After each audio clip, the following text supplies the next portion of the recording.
From MTN News, you're watching Montana This Morning. The stresses of the pandemic have brought with them an uptick of those who find themselves on the wrong side of the law, as well as stresses for those who enforce it. I'm Cody Boyer in Bozeman with the details. And new reports are calling Yellowstone one of the top 5 most dangerous national parks. Is that really true? Coming up, MTN's John Shearer finds the facts about parks' dangers. Well, good Friday morning. You've made it to 6:30 a.m. on your Friday. We hope that you all have a great day. We're having a great day here on Montana This Morning. Holly Brantley, Chet Lehman, Matt Elwell, and you know, we've not seen the snowfall for a while, Matt, but you're saying we might see some tonight. I think we will see at least some snowflakes. I think our accumulations are minimal for most of the valley locations, but man, areas like West Yellowstone getting hammered, and much needed snow in that area. We are dead last for the month of January, or have been.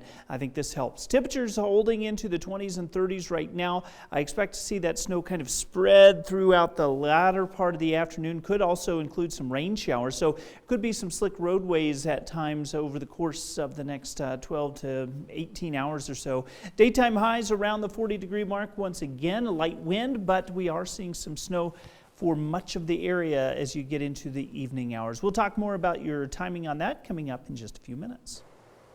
Thanks, Matt. Well, new reports show the danger of dying at national parks in the United States. Yellowstone National Park ranks high on that list, but MTN's John Shearer reports that those numbers may not mean what you think they do. Now, just a quick look at the statistics might have you thinking that the famous Yellowstone Arch here is a doorway to death. After all, Yellowstone ranks 5th on the list of parks where the most people have died in the last 10 years. It's right up there with other popular parks: Grand Canyon, Yosemite, Smoky Mountains, Sequoia, and Kings Canyon. But that phrase, other popular parks, is key. This list includes some of the most popular parks in the country.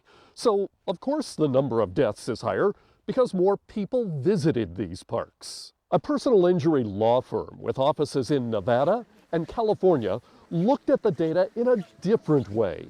It calculated the number of deaths per 10 million park visits over that 10-year period. Now, that yields a dramatically different list. None of the parks on the top 5 list even appear in the top 10 when you ask not whether people died, but the likelihood of dying. Here's a map that shows the difference. The bigger the bubble, the higher the likelihood of death at a park. Notice the small bubble for Yellowstone? It works out to about 12 deaths per capita. It's about the same at Glacier at 13. Grand Teton is more at 15. But our nearby parks are hardly a blip compared to the most dangerous park. That's the rugged, cliff-filled North Cascades in Washington at 652 deaths. Even Mount Rainier is higher than Montana parks at 38 deaths. So what is killing people at our national parks? You might think falling, because a lot of the parks have some pretty spectacular and steep scenery. The top 2 killers are among the top causes of deaths anywhere in the country. Those would be drowning and vehicle crashes. Undetermined causes, and here it finally appears, falls come next, followed by natural death. That's usually medically related. But what about the dangerous thermal features here in Yellowstone? After all, we hear about accidents around those nearly every year. Well, that's true, but the numbers are so low that it doesn't even show up in the lists. The same for bear attacks. It happens, but it's very rare. Now, here at park headquarters, rangers tell me that doesn't mean you should throw all caution to the wind, but it also doesn't mean you should flee in terror. In Yellowstone National Park, John Shearer, MTN News. 6:34 now. A nationwide trend shows a troubling statistic when it comes to crime during the pandemic, with many states seeing more than years past. MTN's Cody Boyer explored that trend with the Bozeman City Police, who are watching those numbers closely. It's been nearly a year since the beginning of the pandemic, which has gone hand in hand with another nationwide trend, an uptick of pandemic stress, which therefore leads to an uptick of nationwide crime. Here in the city of Bozeman and Gallatin County, that uptick has been noted, but according to Interim Chief Jim Veldkamp here in the city of Bozeman, It's different. For us, the concern is always what's going to happen next. According to criminologists in other parts of the nation, including at the University of Missouri St. Louis, crimes ranging from theft to domestic violence, even homicide, saw a steady incline. In Bozeman, Interim City Police Chief Jim Veldkamp showed us the numbers, saying the issue can be seen here in a way. Crimes against persons, sex crimes, assaults have stayed about the same. Property crimes have went down potentially a bit during this time, and that might be due to businesses being closed. Compared to 2019, Veldkamp says calls for service remained nearly the same. Veldkamp says officers made 8,000 to 9,000 traffic stops, much like in years past, citing closed bars and other restaurants. We had almost the exact same number of arrests for partner family member assault.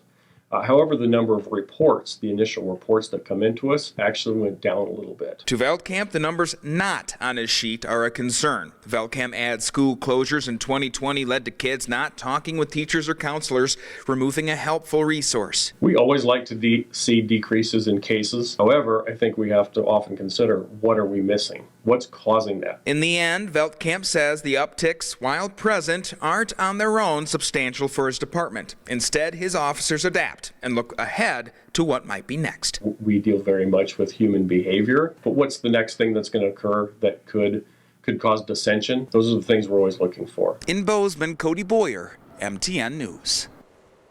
6:36 now. A scary moment for schools in Anaconda yesterday as a student phoned in an anonymous threat to shoot up the school. Threat came in about noon, and the high school and other schools put into lockdown to prevent anyone from leaving or entering. Police presence was increased at the schools. Anaconda police eventually located the male student who had made the threat just before 3 in the afternoon. Officials say there is no threat to the community. It's a sigh of relief. Everybody loves hearing when there's no threat, when we get out of any kind of a lockdown situation or any kind of threat situation. I'm just incredibly thankful to our local law enforcement. They did a great job. They kept us informed the entire time, and they helped to mitigate the situation, just making people feel safer. Now, Barnes also said school will continue as usual in Anaconda today. Well, turning the page here, we think of misinformation on social media often as something for or against a political party, but sometimes it's much more. Yeah, this week is News Literacy Week, as we've mentioned it, and our entire company is taking a look at how fake news affects people and how you can spot misinformation. Cesar Rodriguez shows us how in minority communities misinformation can cause families to keep their kids from schools and parents from going to work. We're just trying to provide, the information that community members should have. Moises Moreno is on a mission to keep the immigrant community well informed. This is more like a little pamphlet that community members make. The basic Know Your Rights, the first day that Donald Trump got elected. Rumors in the community circulated online claiming mass immigration arrests. Moreno says that was a moment when pro-immigrant organizations created a rapid response network to educate immigrants with accurate information. If and when ICE is spotted in the community, there is a process which we verify, making sure that the information that we get is valid. And he also helps weed out rumors. Recently, some residents reported alleged ICE vehicles parked in their neighborhood. They thought they were there to conduct a raid. The reality? From what we heard, there were some government agents that were there to have lunch at a local business. The fear prompted misinformation online. Messages like this one warned immigrants not to go to work because of possible immigration raids. Immigrant workers were on edge. I felt like I could not leave my house. Overall, if I had to pick one word to describe it, it would be destabilizing. People's instinct sometimes is to respond, right? And again, that's a test of us to make sure that we follow our process and say we're not contributing to that misinformation or fear. Fake news also caused tension in the community during the George Floyd protests. Although sporadic problems in the Chicago area neighborhood were stopped by police, it created paranoia. Alderman Byron Sixto Lopez is part of the Rapid Response Network. He blames extremist groups for posting black looters were targeting his neighborhood. The reality? Few issues were reported in his community. There were fake social media posts that really were instigating violence in the community, that were instigating, pitching communities against each other. Moises and Sixto Lopez recommend be skeptical if the social media post says, "I heard" or "I saw," but doesn't attribute the information to a specific well-known source or agency. Be skeptical if a post appears to be jumping to a conclusion, such as a poster seeing a dark SUV and posting that it must be part of an ICE raid. Let's question the source first. Is it a viable source? Is it a credible source? We don't want to take the notion of fake news to heart, right? Because we understand that that's also a weapon that's used in our community to further divide us. I'm Cesar Rodriguez reporting. Just have to take a little time with all that information. You do. There's no denying that it's an issue in our country right now on so many levels. And like he said, just like we have to do as journalists, you have to check the source. You have to go on facts and not emotions and really look at where the information is coming from. And I think that's what we're encouraging people to do with News Literacy Week here. Just take a breath. Yeah. Breathe. Just There you breathe. go. That's all you really have to do. Right. Yeah. Well, coming up here, we have more news for you. The coronavirus could be affecting the fertility of some men who get infected. What researchers are saying coming up. But first, here's Tony DeCopel with a look at what's coming up at 7 o'clock on CBS This Morning. Good morning. Ahead on CBS This Morning, new CDC Director Dr. Rochelle Walensky joins us. We'll ask about the distribution of vaccines and how effective they'll be on the new COVID variants spreading across the country right now. Also, our exclusive interview with Corvain Cooper, who was just granted clemency while serving a life sentence in a non-violent marijuana case. See his emotional family reunion after his release from prison.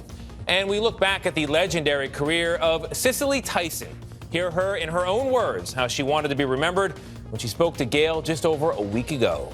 We'll see you at 7.